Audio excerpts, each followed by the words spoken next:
When Yeardley Love died, she was 3 weeks shy of graduating from the University of Virginia. Everyone that knew her say that to know her was to love her. Ironically, her life was ended by someone who claimed that they did.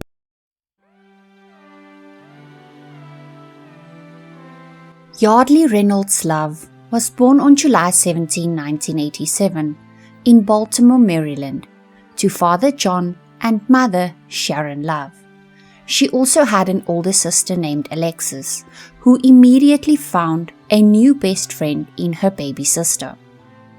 The family resided in Cockeysville, Maryland, and from a very young age, Yeardley absolutely loved sports. She attended Notre Dame Preparatory School, where she was a member of the varsity lacrosse and field hockey teams for 4 years and was an all-country lacrosse player in 2006.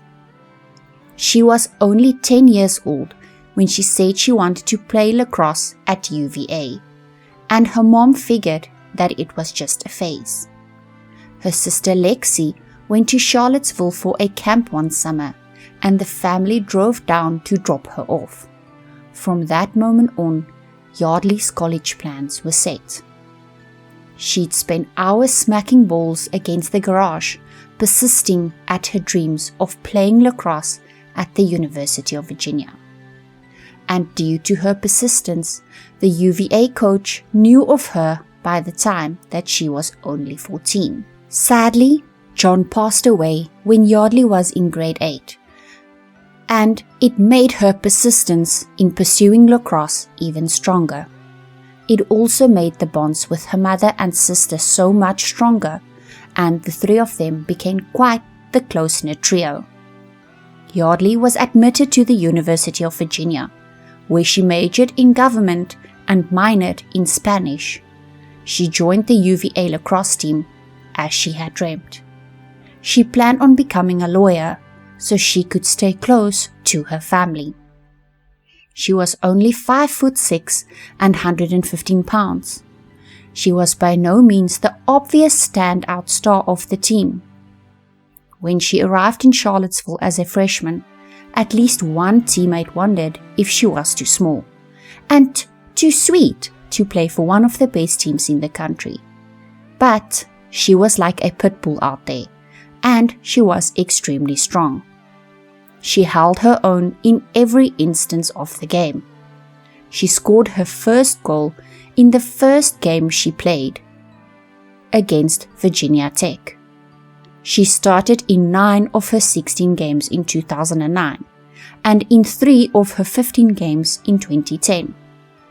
What she lacked in size, she made up for with versatility, and she played every single position in the team except for goalie. The Virginia's men's and women's lacrosse teams often traveled together, socialized together, and partied hard together. And there she met George Yeardley in 2007, both in their freshman year, and they started dating on and off.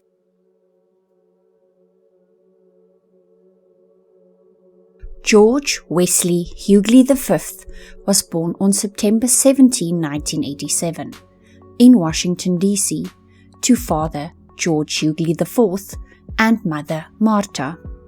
He was born into a prominent family in the nation's capital. The Yeardley family's roots are in lumber. When George Yeardley Sr. died in 1937, he left a $1.4 million estate to his wife Mabel and son George Jr. George Jr. ran the family company for 30 years, from 1937 until he retired in 1967. The second, George, did well and lived well. He was a member of Columbia Country Club in Chevy Chase. He liked to sail, bought property in Annapolis, and joined 2 yacht clubs. George Jr.'s sons, George III and Jeffrey, expanded the family business into real estate and development, opening the Yeardley companies.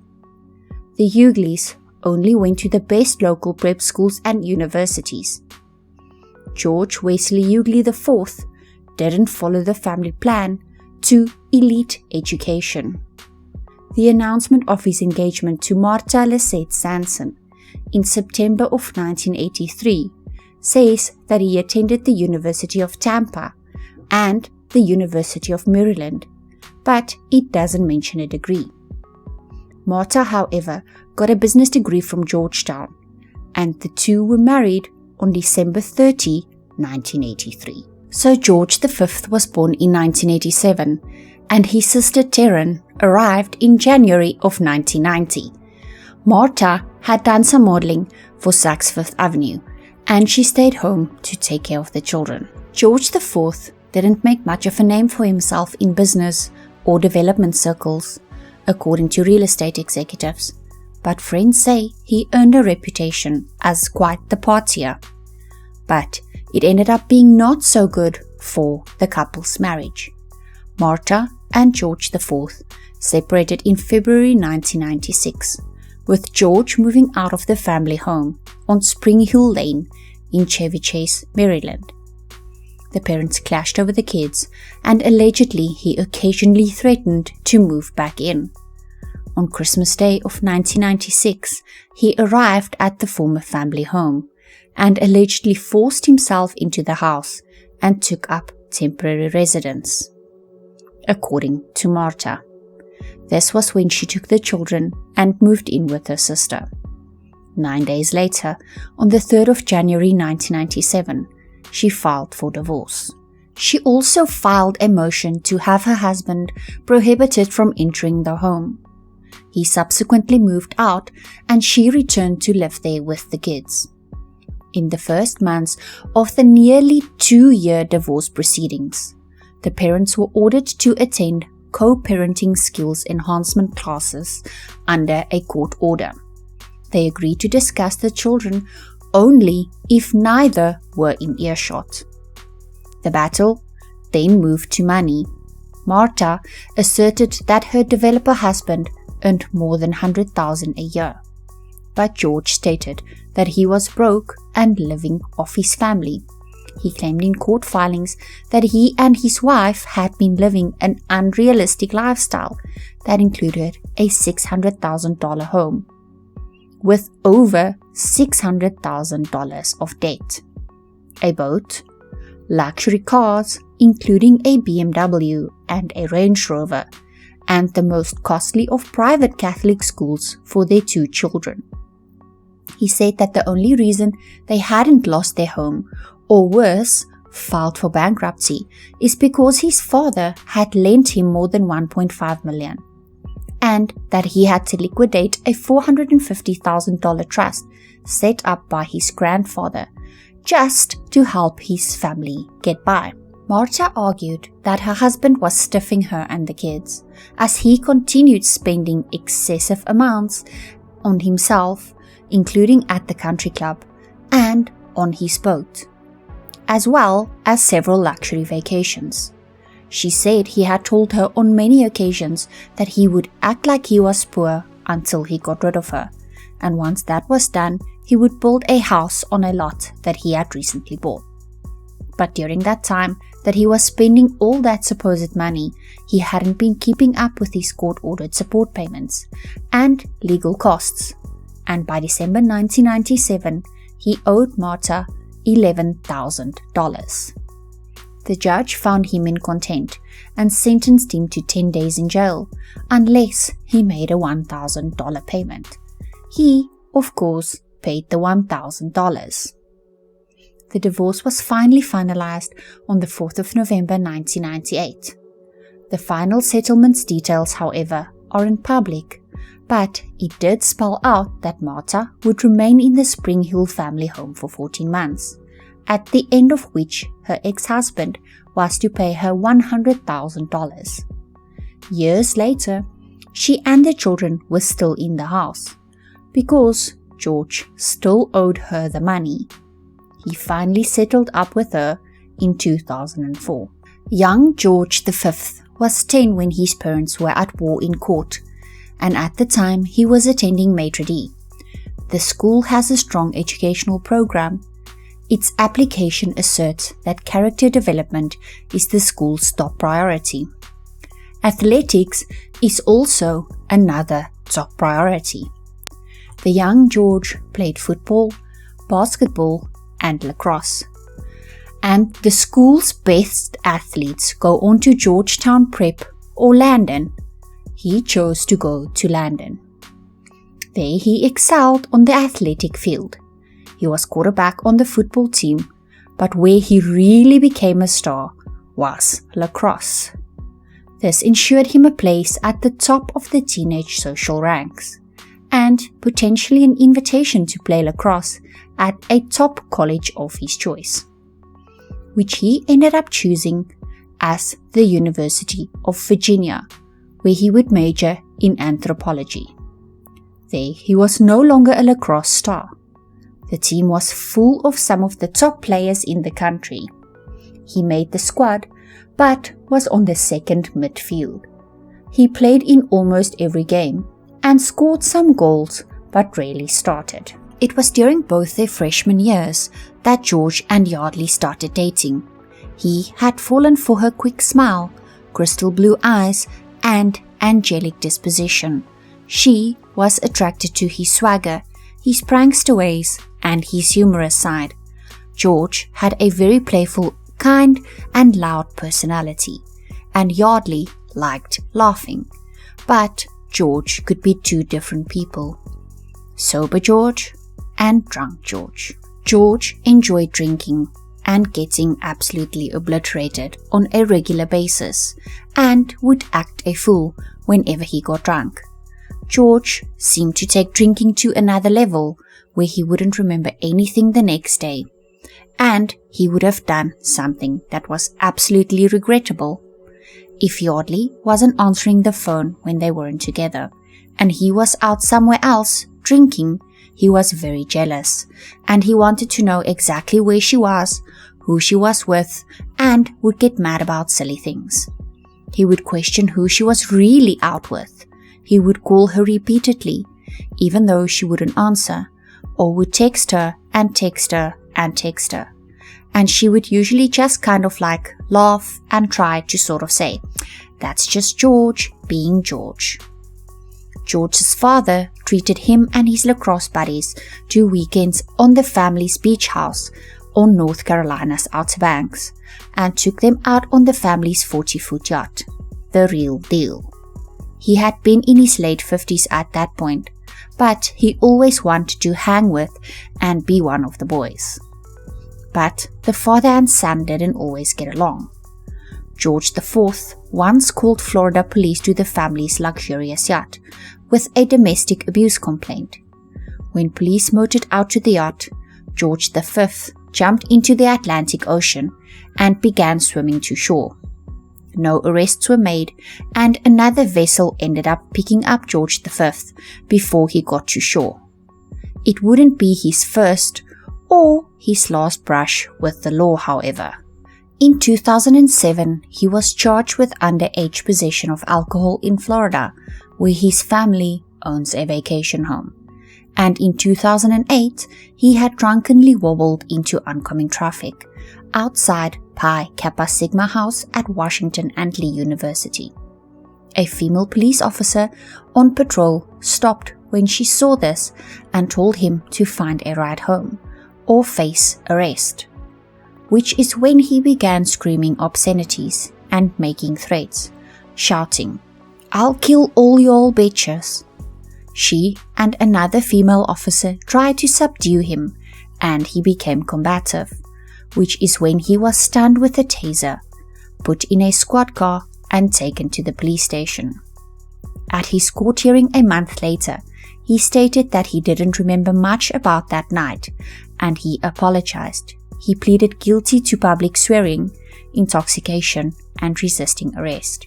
He was fined only $100 and given a 60-day suspended sentence. He then went back to his normal life and bragged about the incident to friends. But he never reported it to the university or to his lacrosse coach, despite the requirement to do so. A feature of his drunken episodes was that he didn't remember them the next day. According to friends, this would cause major issues between him and Yeardley during their relationship, and the two would constantly break up and get back together. They were also regularly seen in public spats. In one incident, he pummeled a lacrosse teammate who had walked Yeardley home from a bar. In February of 2009, hearing rumours that a teammate kissed Yeardley, he attacked him in his sleep, bruising his eye. The incident reached the team coach, but it was quashed, and no charges were brought against George. The couple would constantly fight, break up, get back together, fight again, break up again, and continue this cycle into 2010. In February of 2010, a lacrosse player from the University of North Carolina was attending a party in George's apartment when he heard someone yelling, "Help! I can't breathe!" He then entered a bedroom, only to find George with his hands around Yeardley's neck. They pulled him off of her, and he ended up leaving. When Yeardley came back to her apartment, her roommate stated that she was hysterical and was crying and visibly shaken and upset, and that she had never seen her like that before. But George wrote her a letter apologizing for the way that he treated her, stating, "Yeardley, I cannot describe how sorry I am for what happened this past weekend. I'm horrified with the way I behaved and treated you. I'm scared to know that I can get that drunk to that point where I cannot control the way I behave or act. I'm horrified to think that I was using physical force to keep you in my room. I'm so sorry. I'm so sorry again and hope to talk with you when you feel you can. I can assure you, though, that I will never act as I did that Saturday night. I am sorry once again. Love, George." The two eventually got back together, despite the sentiments he expressed in his letter. This relationship continued to deteriorate as the spring semester of 2010 progressed.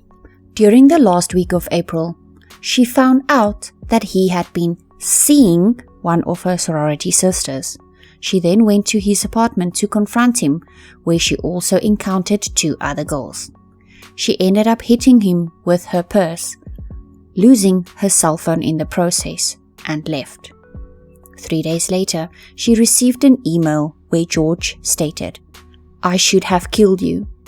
And then he also said that he found out that she had been hooking up with another lacrosse player. Yeardley emailed him back and wrote in part, "You should have killed me? You are so messed up." To which he replied, "We need to talk." She showed these emails to several friends who she was on a lacrosse camp with. She also called her mother, who urged her daughter to get a restraining order. Her sister Lexi said that it seemed that Yeardley wasn't thinking that it was such a big deal. She thought that was it. They were over. She wasn't going to be seeing him much anymore. She was graduating in only 3 weeks, and she was moving to New York afterwards. So, no restraining order was sought. A new month rolled around, May 2010. The UVA campus was bustling that first weekend of May. George's parents were in town for senior weekend to celebrate the end of the regular lacrosse season and cheer the teams into the NCAA championship round. George allegedly began drinking right after the UVA men's lacrosse team played its final game on the 1st of May 2010, and he then kept drinking for the next 30 hours. They saw each other that night at Boylan Heights, a restaurant and bar down the street from her apartment, and briefly talked/argued. On Sunday, he joined his father and a few friends for a round of golf at the Wintergreen Resort, where he started drinking again at 10 a.m. He continued to drink at the links, By the end of the round, he was swatting at the ball and skipping holes, and was barely able to stand upright. Yeardley had brunch with friends, did some homework, went to Boylan Heights and had some more drinks with her friends, and afterward returning home. A little tipsy. Her roommate wanted to go out, but with Yeardley being tired and tipsy, she decided to stay in. She took a shower, put her hair in a ponytail, slipped into bed and took a nap. She had closed her bedroom door. George had dinner with his family, and after that he went back to his apartment where he continued to drink. He then sent a series of text messages to other women, seeking a rendezvous. He also asked one of them to come over to his apartment, but she declined. His roommate stated that by 11 p.m., George was extremely drunk. George and Yeardley lived one apartment building away from each other during their senior years. She lived on the second floor of a white stucco building, and his apartment was on the second floor of an older brick building with green shutters and a slate roof. He had to walk 75 paces and climb 2 flights of stairs to reach her door, which is exactly what he did. When he arrived at her apartment sometime around 11:15 to 11:30 p.m., the front door had been unlocked. He walked straight in, but Yeardley was in her room with the door locked. He shouted at her to open the door, and when she didn't, he kicked it in. A student living in the apartment below heard arguing and loud banging for a while, and then silence. Yeardley's roommate and a friend arrived back to their apartment just after 2 a.m. She saw the hole in Yeardley's bedroom door and rushed inside. She found her friend lying face down on a pillow on her bed. At first she thought she might just be passed out. She tried waking her, but Yeardley didn't wake up. Soon she saw that there was blood on the pillow. They phoned 911. The responder asked them to check for a heartbeat, which they did, but they didn't find one. When the rescue squad came, they expected to find a student passed out from drinking, but they discovered Yeardley in a large pool of blood, and when her body was turned over, there were obvious injuries to her face and head. She had a large bruise on the right side of her face. Her right eye was swollen shut. Her chin was bruised and scraped. Rescue squad members attempted life-saving procedures, but she was pronounced dead at the scene. The police were called to the apartment, and when Yeardley's body was examined and the detective saw the bruising and swelling, it suggested that her death was not of natural causes. The lead detective was no stranger to violence, but murders were rare in this town, and never had one student killed another. Yeardley's roommate, who was also her teammate in lacrosse, and her friend were taken to the police station and interviewed. They told the detective that Yeardley had recently ended her relationship with George Yeardley and that he lived at an apartment right down the street. At 7 a.m., the detective went to George's apartment and knocked on his door, which he opened. And she told him that she was investigating a crime, an assault as a matter of fact. He agreed to go to the Charlottesville police station, where he waived his right to remain silent. He didn't call his parents. He didn't contact a lawyer. And this is part of his interrogation. If you ask any questions, you must understand your rights. You have the right to remain silent. Anything you say can be used against you in court. You have the right to talk to a lawyer before questioning and have one present during questioning. If you cannot afford a lawyer, one will be provided for you. And if you're willing to talk to us now, you have the right to stop talking any time. Got it? Yep. Awesome. Just need your signature there that you understand your rights and are willing to talk to us. And the time now is 7:53. What time did you go out to eat? The golf event ended at 5-ish, so we were probably back at, that was probably 7:30 with dinner. Okay. And then went home, I drank a few beers, I went to the bar for a little while. I went to Boylan Heights. Well, okay. Then I went over to talk to Yeardley. And who's Yeardley? Yeardley is my former girlfriend. Okay. Which this whole thing's about, which I understand.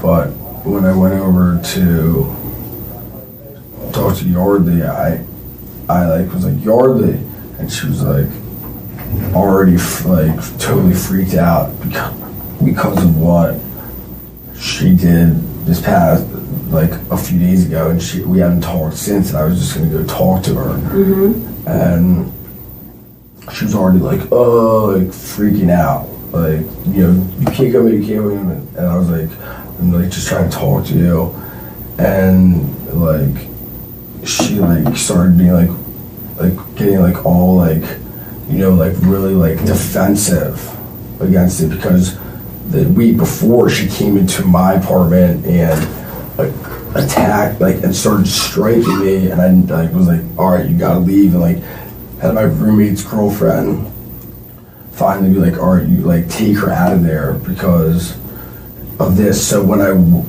I went in to talk to her, because they've been away, we've been away, when I talked to her, she was already on the defensive edge, and I was like, listen, I'm not here to I'm just here to talk to you.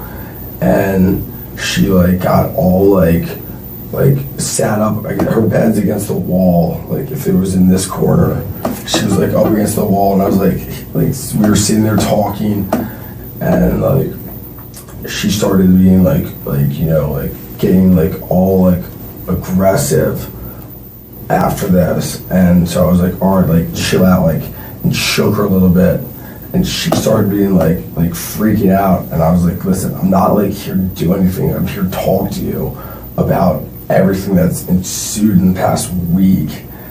And she was started being no, hitting her head, stop, she was in the corner, I was sitting on the bed, I was like, stop, I was like, what the hell, we were just gonna talk. And it was not at all a good conversation, because that's she was already freaking out with just even seeing me there. Okay. What happened next? And she kept hitting her head against the wall while she was sitting on the bed, and I was I grabbed her and I shook her. I was like, stop, we need to and looked at her. I was like, we need to talk about this. And I was holding her arms and stuff, but I never struck her. I never hit her in the face or anything. I was just we need to talk. And she was so what's the word? Flopping a fish out of the water,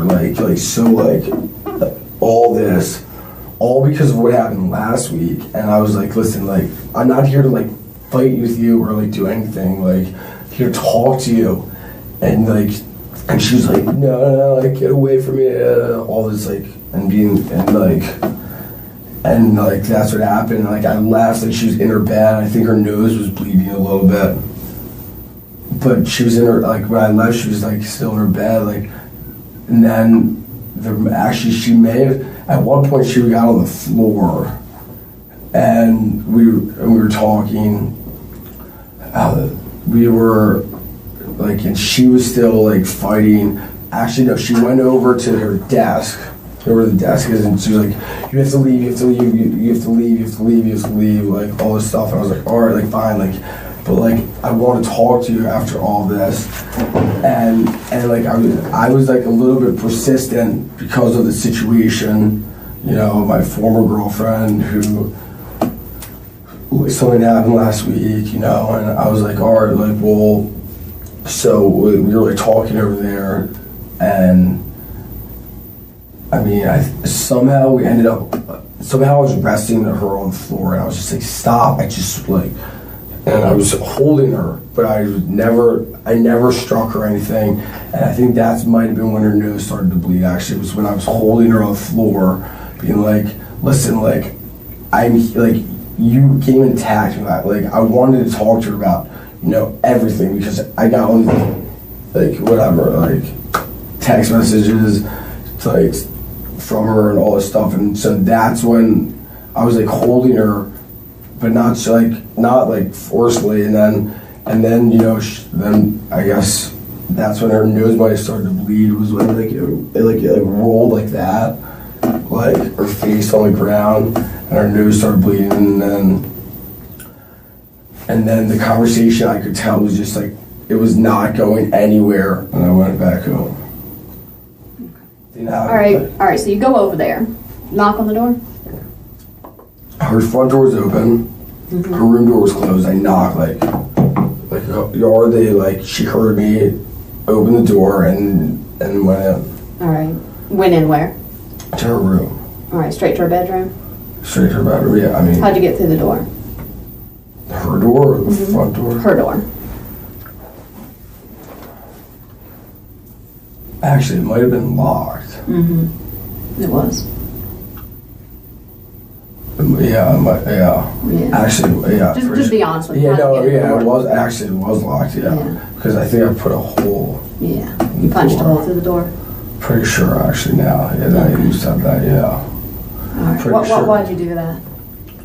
Because I wanted to talk to her, because she's been sending me, emails. Was she telling you to leave, or?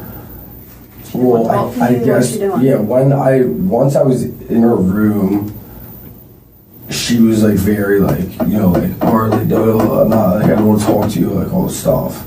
How'd she get back in bed? We were wrestling, and we stood up, and I tossed her, I pushed her onto the bed. I was like, go to bed, I'll talk to you later. I didn't throw her, but we were standing up at this point after we were wrestling on the ground. She had a bloody nose. And I was like, go to bed. Okay. And you kind of tossed her on the bed and you left? Yeah. Okay. Did you go back and check on her at any point? No, I did not. Okay. Did you touch her neck area at all? Did you choke her at one point? I may have grabbed her a little bit by the neck when we were but I never strangled her. Okay. But I mean, during the whole commotion, I might have grabbed her neck, but I never was strangling her. Okay. All right. When you left her apartment, did you take anything with you? No. Nothing she at was all. in her bed. All right. Because I think her laptop is missing, I guess. Did you grab it for any reason? Yeah, I did actually. You did? Okay. Is it at your apartment? Yeah, Okay. somewhere in my apartment. I can give it to her. Why'd you grab her laptop? Because I was so pissed that she wouldn't talk to me. I was I don't know. I took it almost as collateral, I guess. I don't know. It's not reasonable logic, but. Right. Correct me if I'm wrong. When you were shaking her head was hitting the wall? Well, that was in the beginning. That was initially when I walked in. She was up in the corner, saying, "Get out of here!" This. At any time when you were shaking her, did her head bang the wall? Did you shake her into the wall? I know you already said you didn't punch her and stuff. No, I wasn't throwing her into the wall. We were sitting on her bed, which is against the wall, and I was and I was Yeardley, and maybe, I wasn't hitting her against the wall, but when she's sitting there in the corner of if it were or like this, and I'm Yeardley, and I was what the fuck was that about? Like, that's such bullshit that you, like, do that. Like, you know, I mean, possibly. She has a pretty good knot on her head. That's why I'm asking how you can explain how that would have happened. I mean, I don't even know when a knot. I mean, like on the side of her head, she's been hit pretty good right there. So I'm just trying to figure out, did you hit her with something? No. Was that her head into the wall? never touched her or struck her or anything. Well, you touched her. You had your hands on her. You know, I said never struck her. Okay. Never at all. Like. Well, I'm trying to figure out why she's got a black eye and why she's got a big lump right there. I mean, we were. I mean, I don't know. You never hit her with anything. I don't know. Is that what you're saying? You've never hit her I don't know how. With anything. So she's got a. So okay. Yeah, All right. No, that's fine. yeah. That's fine. Talk about how you entered. Yeah. Yeah, I mean. Because to have put your fist through the door. No, it's actually my leg. I'm pretty sure. Your leg? Because that's why my leg's like this. Yeah, you're right. That was your leg. Yeah. How'd you get all the bruising on your hand then? This is all from lacrosse. This is all. That's pretty fresh right there. Looks. This is all from my lacrosse game on Saturday. So you kick in the door. Yeah, that's how I entered. Yeah. Okay. And then I stuck my hand through and unlocked it, and went in there, and everything else I told you. But no violence, right? Nothing. No, sir. I'm not lying. Like, you can read all the emails. You can look at everything. Why in the heck would you break down her door then? Locked door means don't come in. I wanted to talk to her, and I've said it. No, that's more than that, man. That's rage. The way that door was kicked in, that was pure rage. You must have been seriously mad. No. You've told us everything else. I've told you everything. I've told you guys everything. I'm not hiding anything. Right. I've told you literally everything. But why kick it in? That's just pure rage, man. I wanted to talk to her. I wanted to talk to her. Have you always been that way with her, as far as if she didn't want to do something, it was kind of your way or the highway type of thing? No. And I understand that you had a lot of alcohol in you last night. Okay. I mean, and do you think that could have maybe led into why you were fed your emotions to kick in that door? That may have made me rationalize kicking in the door to open it up, but it was all strictly to go in there and talk to her. I wanted to talk to her. I've told her that. I've sent her emails. You can see all the emails. You can see everything. I said we need to talk about this. Okay.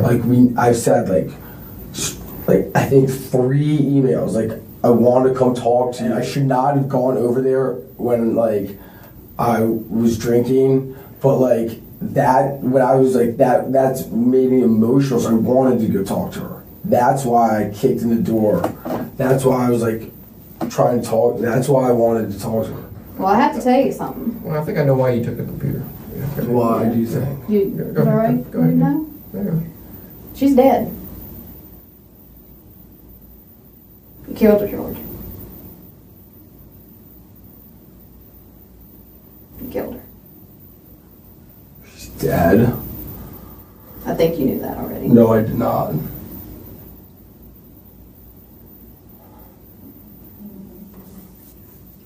She's dead? How the fuck is she dead? Because you killed her, George. How the fuck is she dead? Because you killed her. Oh my god. We're not here for any reason, George.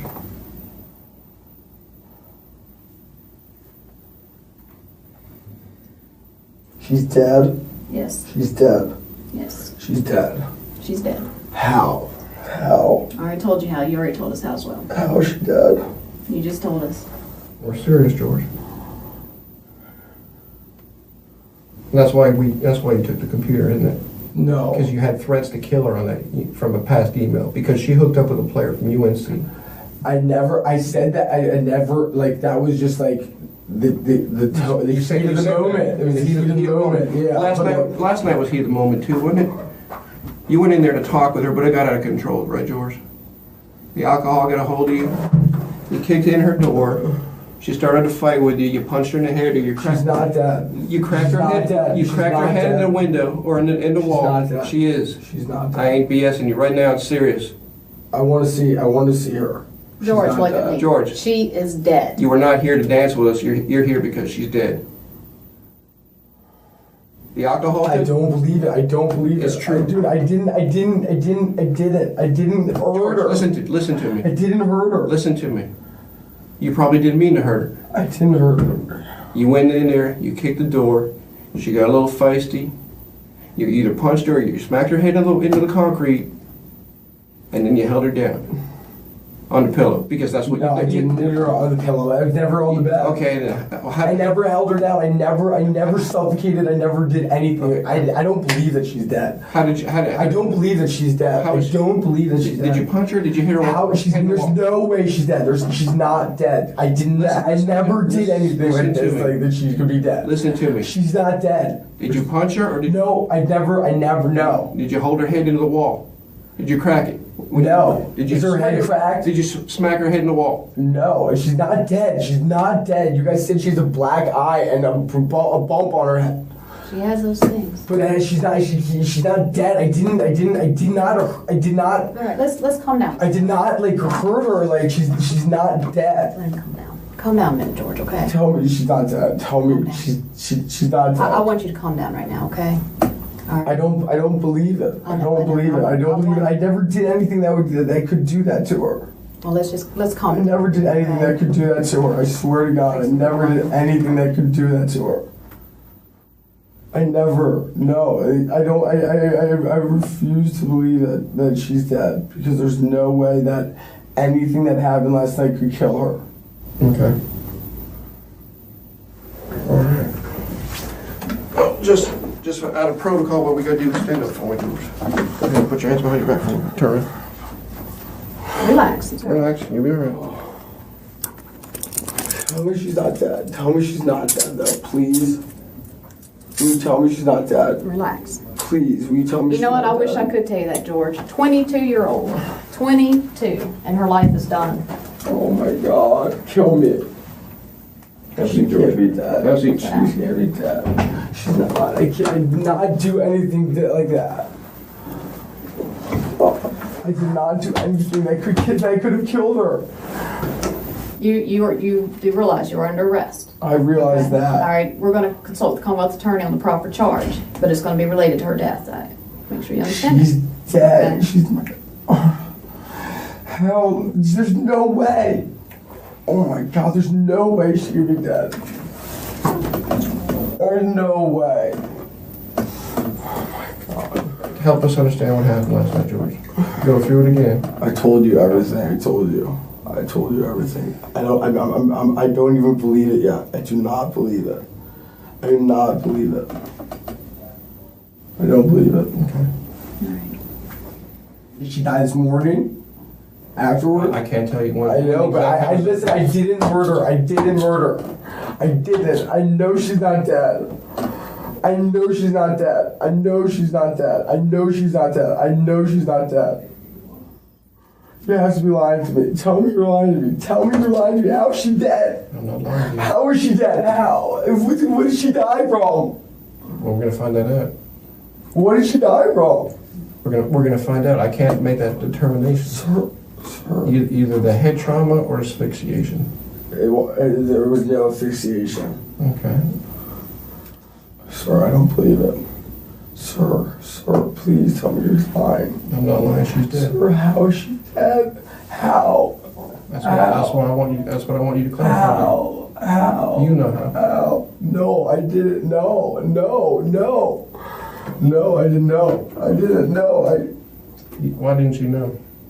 Why? She's not dead. She's not dead. So, I don't believe it. I don't believe it. You just came in and said you were filing an assault charge, which makes sense, but that doesn't even make sense. It doesn't even make sense. She was assaulted and she died. No way. And you were there, this happened when you were there. Now's the time to man up, George. Tell me what happened. I told you what happened. I told you what happened. I told you what happened. What happened to get... I told you what happened. I told you what happened. How did it get out of control? It didn't. I told you what happened. It didn't get out of control. She's not dead. She's not dead. She's not dead. There's no way she's dead. There's no way. I didn't do it. No way. No way.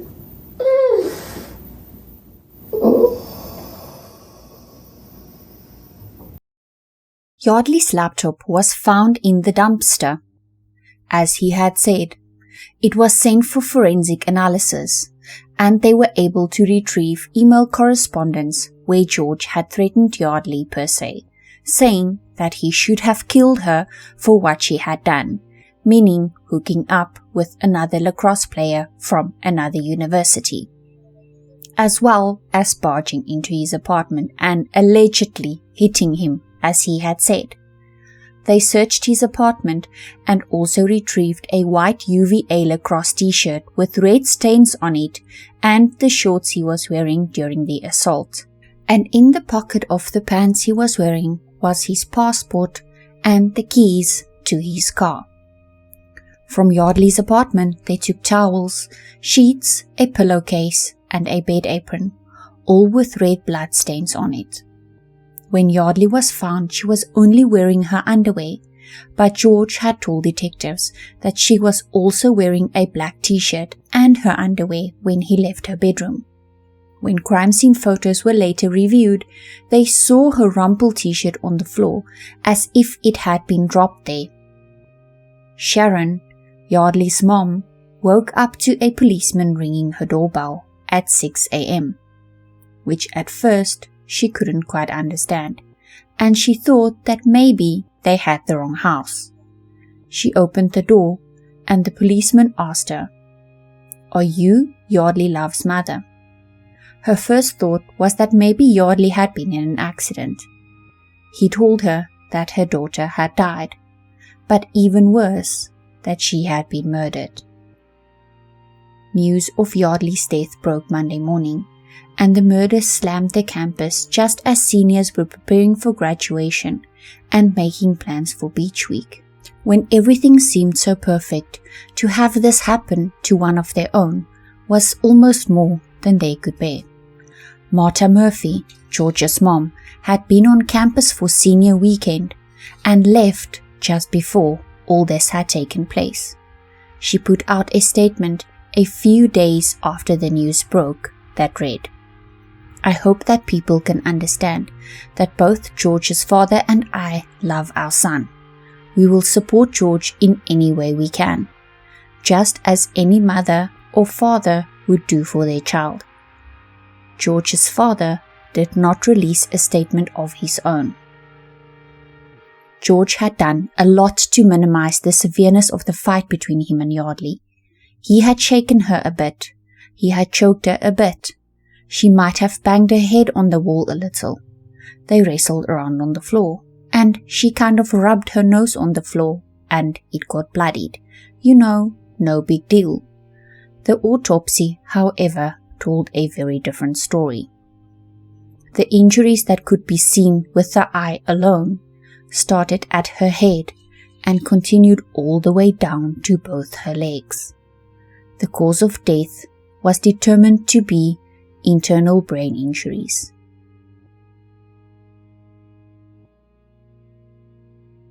Whilst awaiting trial, George was kept in a 4-unit cell block of the Albemarle Charlottesville Regional Jail. The jailhouse prisoners were kept in minimum, medium, and maximum security units. George was kept in maximum security, alone in a 2-person cell. Originally, first-degree murder charges were filed against him, but in January of 2011, 5 more charges were added, including felony murder, robbery, and grand larceny because he took her laptop. On the 6th of March 2011, the UVA girls lacrosse team retired Yeardley's jersey number, As the first anniversary of her death approached, everyone still wrestled with the what-ifs, and the what did we miss questions, and the how could this have happened questions. Could this crime have been prevented? What could have provoked or enabled George Yeardley to take a life? They kept questioning themselves. They kept asking what could they have done differently. What if George's arrest and prosecution in Lexington for drunkenness and his fighting with police had been reported to UVA and someone had interviewed? What if his teammates had reported his drunken rages as they should have done under the lacrosse team's rules? What if he had told his coach about the arrest and he told them that he had a problem with drinking as required by the team's honor code? We will never know, but the school was shook up enough by everything that was brought to their attention that had been overlooked that they ended up developing a program called Let's Get Grounded that offers students a 90-minute training session in how to recognize and react to potential problems such as alcohol abuse, bullying, and violence, with the hopes of helping people voice concerns and help friends that have issues like that. More time passed. The first anniversary of Yeardley's death came and went with no trial date set. But eventually, George's trial was set to start on 6 February 2012.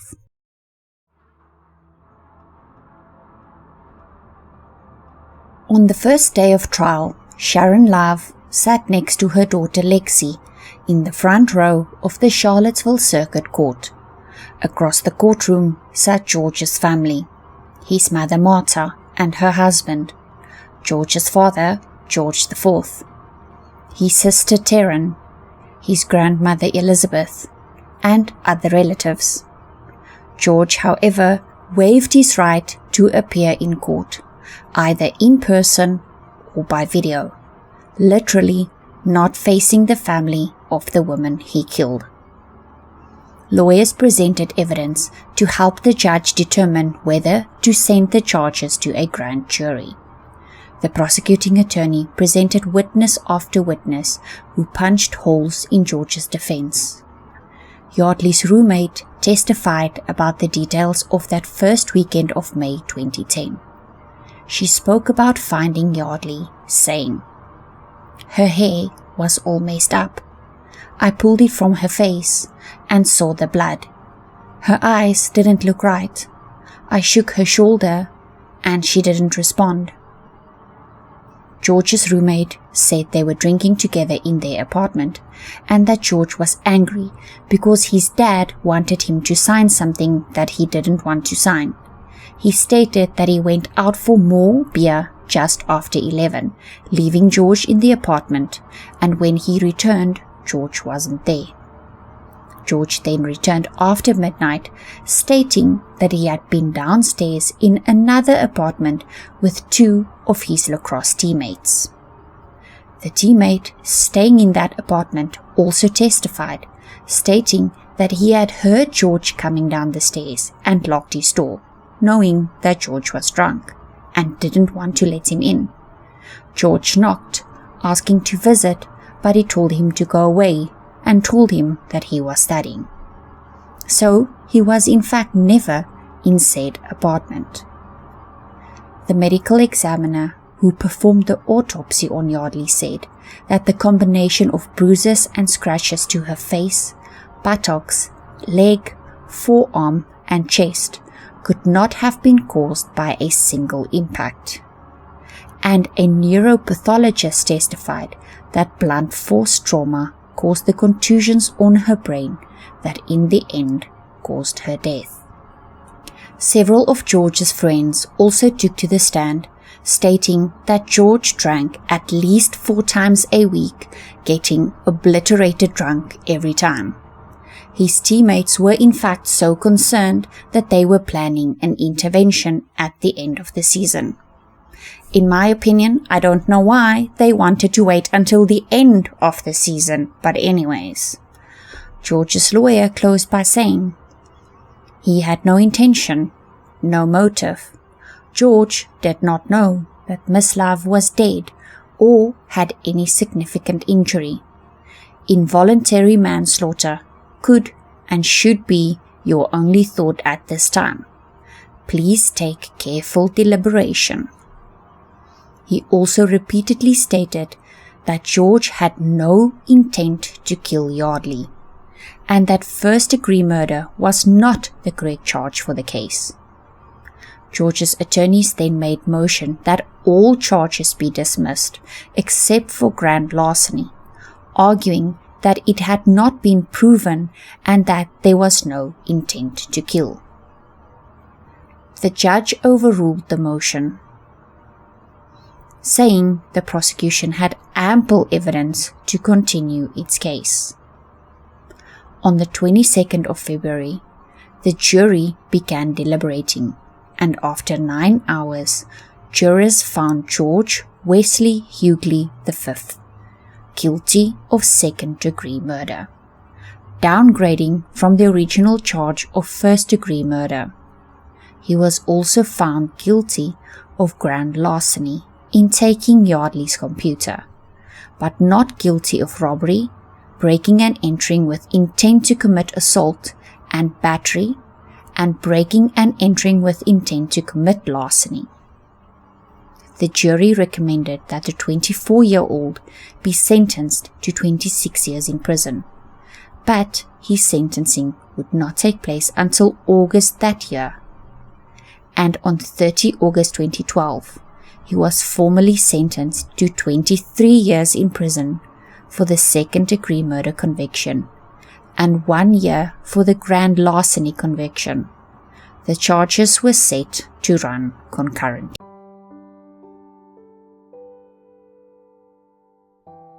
On April 26, 2012, before the sentencing took place, Sharon Love filed a wrongful death lawsuit against George, asking for $29.45 million in compensatory damages and $1 million in punitive damages. On May 1, 2012, she filed a $29.45 million wrongful death lawsuit against UVA men's lacrosse head coach, associate head coach, and UVA director of athletics, alleging gross negligence on the part of the coaching staff.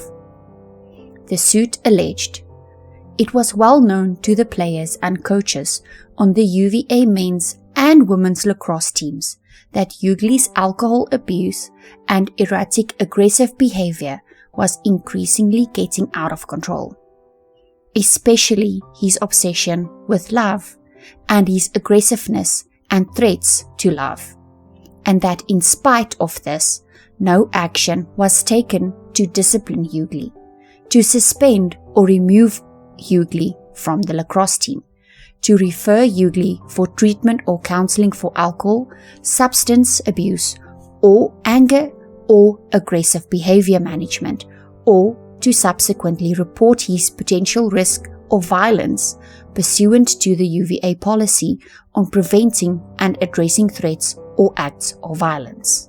The Love family dropped their suit against UVA and its coaches on July 23, 2013, with no reasons given. But the wrongful death suit against George was scheduled to go to trial on September 29, 2014. But after multiple delays, it was pushed back to a trial date of July 30, 2018. George had, after his sentencing, filed for an appeal, and on 23 April 2013, the Court of Appeals of Virginia issued a ruling, which granted him an appeal based on two key issues. The court agreed with the defense's argument that Yeardley's right to counsel was violated when one of his attorneys fell ill and missed a day of trial. The court also granted the appeal based on the failure to exclude juror number 32, because of possible doubts about that specific juror's impartiality. On December 11, 2013, the Court of Appeals then heard oral arguments from George's new lawyer, who argued for a new trial. But on 4 March 2014, they ruled against Yeardley, affirming the second-degree murder conviction, which George and his lawyers again appealed.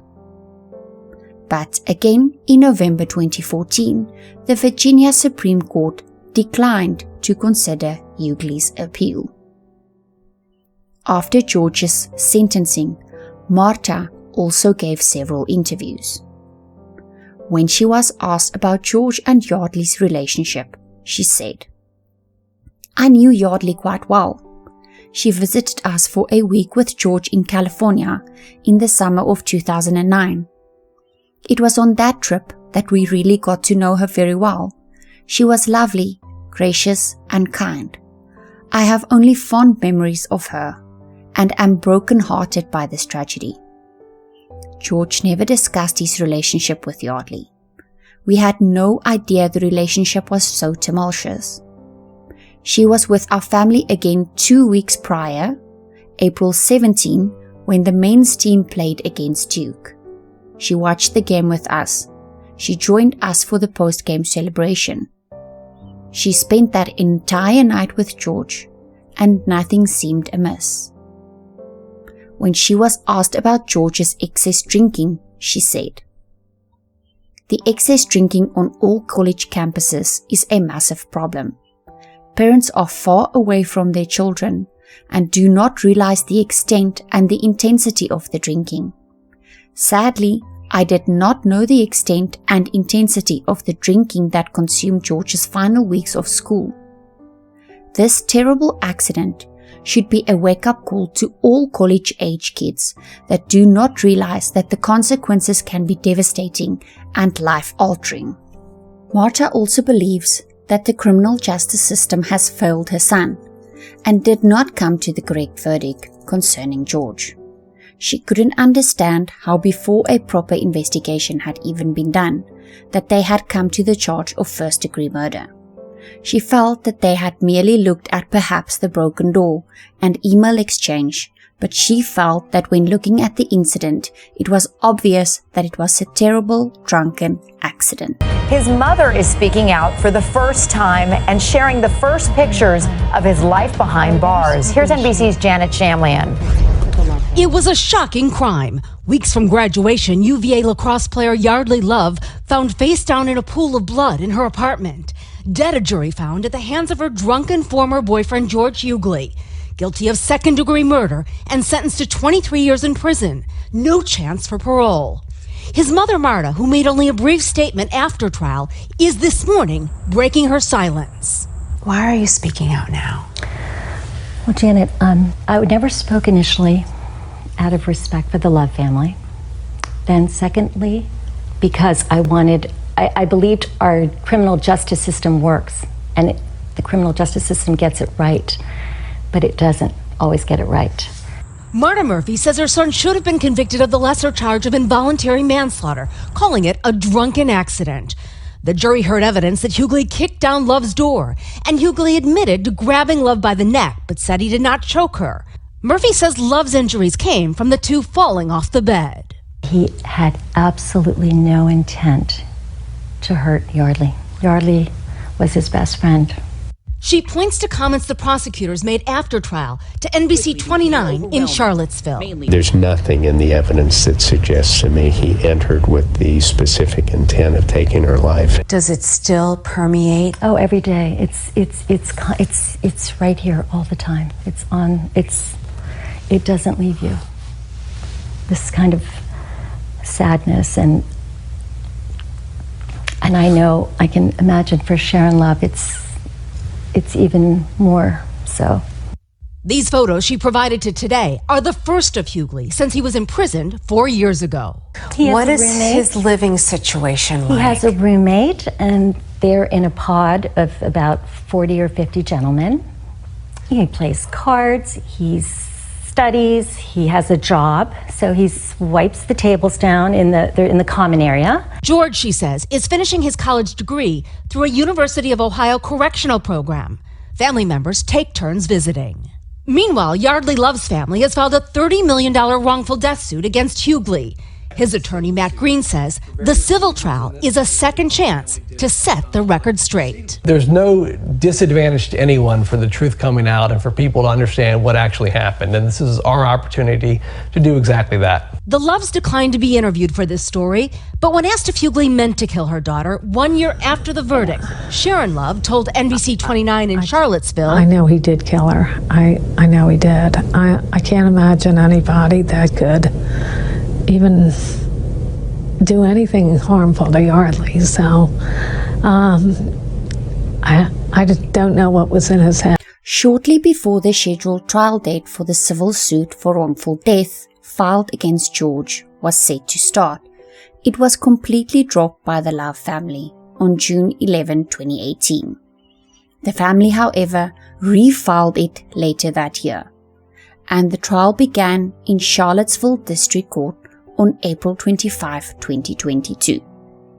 And on the 2nd of May 2022, a jury found George Wesley Yeardley V liable and awarded $15 million in compensatory damages, split evenly between Yeardley's mother Sharon and sister Lexi.